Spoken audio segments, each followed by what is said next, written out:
Hello students, we are discussing 5th chapter monetary economics. In the last class, we completed the money supply. Today we have to discuss about currency symbol, determinants of money supply, quantity theory of money. The Indian currency symbol designed by D. Udayakumar.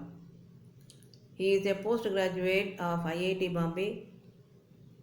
It was finally selected by the Union Cabinet on 15th July 2010.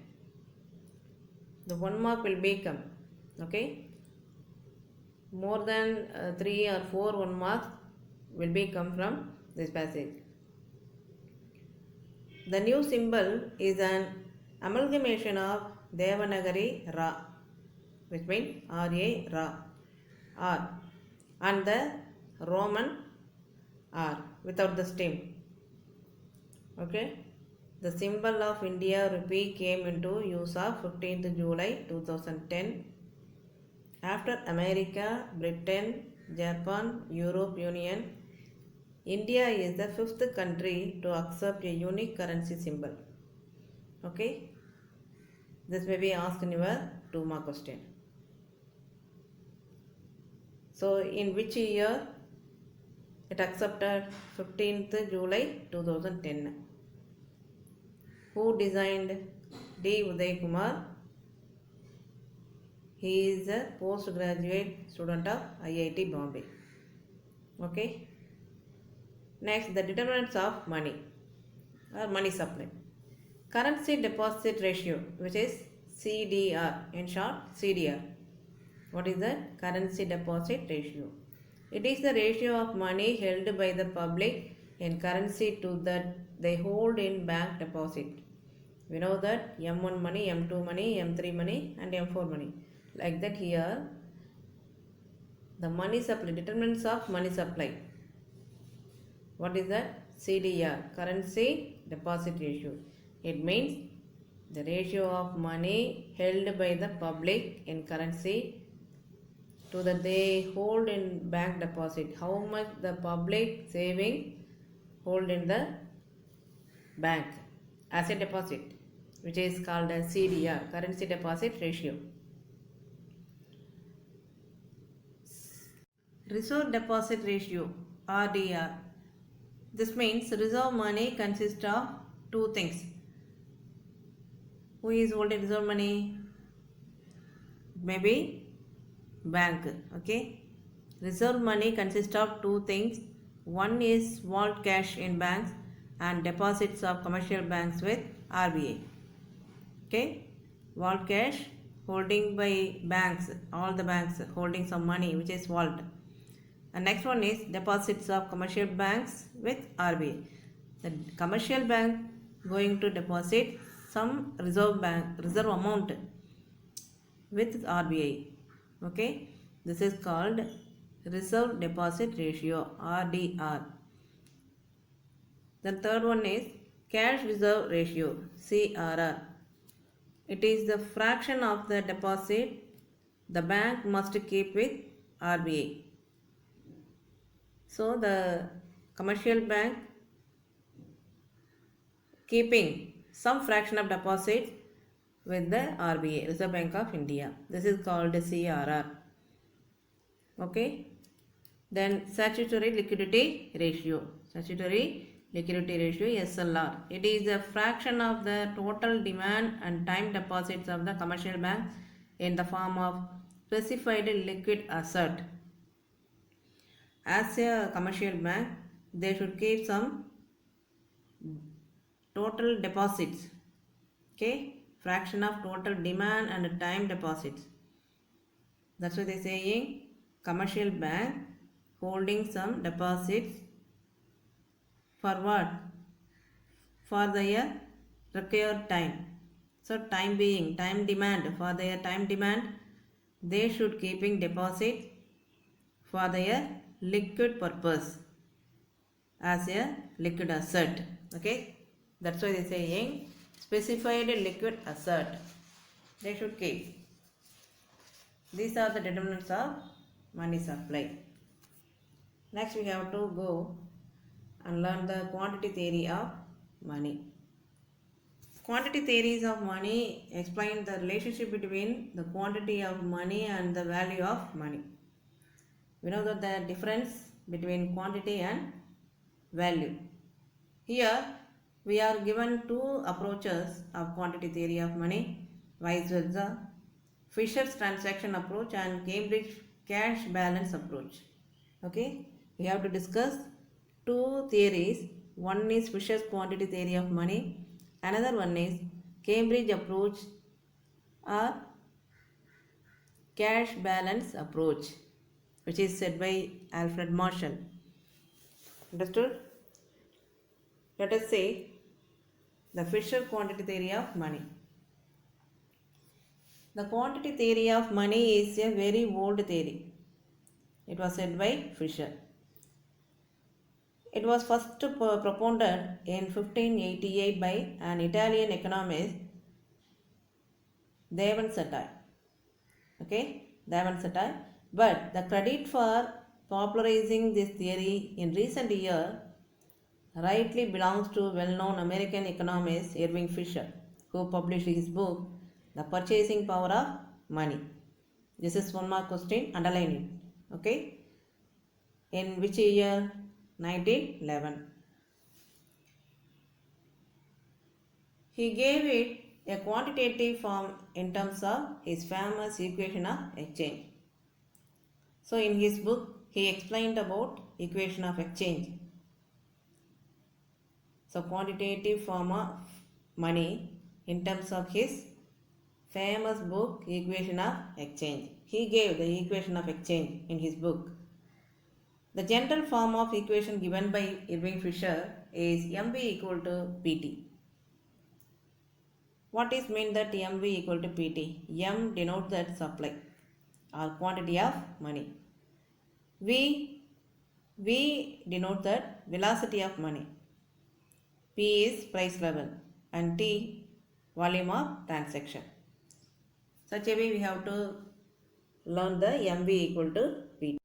Fisher point out in a country during any given period of time, the total quantity of money MV, which means MV, total quantity of money, will be equal to the total value of goods and services bought and sold in a country. It is PT. P, we know that price and T means volume of transaction. So volume of transaction and prices in a year. Okay. So that the formula is MV equal to PT. So MV equal to PT means that a country given a period of time, suppose they maintaining money, the total quantity of money in a period of time, it is equal to goods and services, all the goods and services bought and sold in a country. Can you able to understand? So supply of money equal to demand for money. This is said by Irving Fisher. Supply of money equal to demand for money. This equation is referred to as cash transaction equation. So it is expressed as P equal to MV divided by T, which implies that the quantity of money determines the price level and the price level in turn varies directly with the quantity of money, it provided V and T remain constant. So that the above equation considered only currency money. Okay, the above equation is considered as only currency money. But in a modern economy, banks demand deposit or credited money and its velocity play a vital part in a business. We know that we are using instead of money, card, check, demand draft, anything. Therefore, Fisher extended his original equation of exchange to include bank deposit, which is M1, and its velocity V1. What are the forms of money we are using in the modern days? They are all including with the formula. That's why he added M1 and V1. The revised equation was PT equal to MV plus M1 V1. We can write it as P equal to mv plus m1 v1 divided by t. So like that also we can write the formula. From the revised equation, which is revised here, the Fisher's first equation revised here because of modern days. Okay, in olden days, money only considered. Okay, money only considered in that equation, currency money. In modern days, we are using instead of money, DD, checks, ATM cards, like that, credit card, everything, like that we are using in modern days. That's why the changes will be there. For the changing world, Fisher changed the equation or including the equation m1 and v1. Okay. From the reversed equation, it is evident that the price level is determined by the quantity of money in circulation, which is m. From the equation, we can understand about m means the quantity of money circulation. What is v? The velocity of circulation of money. What about m1? The volume of bank credit money. Here m1 is the volume of bank credit money. The velocity of circulation of credit money v1 and the volume of trade t. So that the formula is P equal to mv plus m1 v1 divided by t. This is said by Fisher. He explained this equation through a diagram. Let us see the diagram. Fisher explained the theory through the diagram. See here the diagrammatic illustration given. X-axis measured by quantity of money and y-axis measured on price level. See, this is the effect of changes in the quantity of money on the price level. What are the changes happen in the price level depends upon the effect of changes in the quantity of money. When the quantity of money OM is quantity of money is OM. See here O to M. And the price level is OP. See here O to P. When the quantity of money is doubled, O to M2. See here O to M2. When the quantity of money doubled, the price level also doubled from O to P2. Further, when the quantity of money is increased fourfold means, see here, this is fourfold O to M4. Then the price level also 4 times increased, like that. See here O to P. This relationship is expressed by the curve OP equal to F of M, function of money. Understood? See here this curve.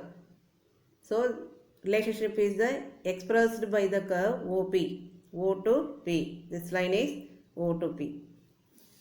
This line O to P. This is called function of money. So this origin at 45 degree. See here origin 45 degree. Can you understand? This is the diagram. This is first diagram explained through the diagram illustration. And next diagram we have to go through the next diagram.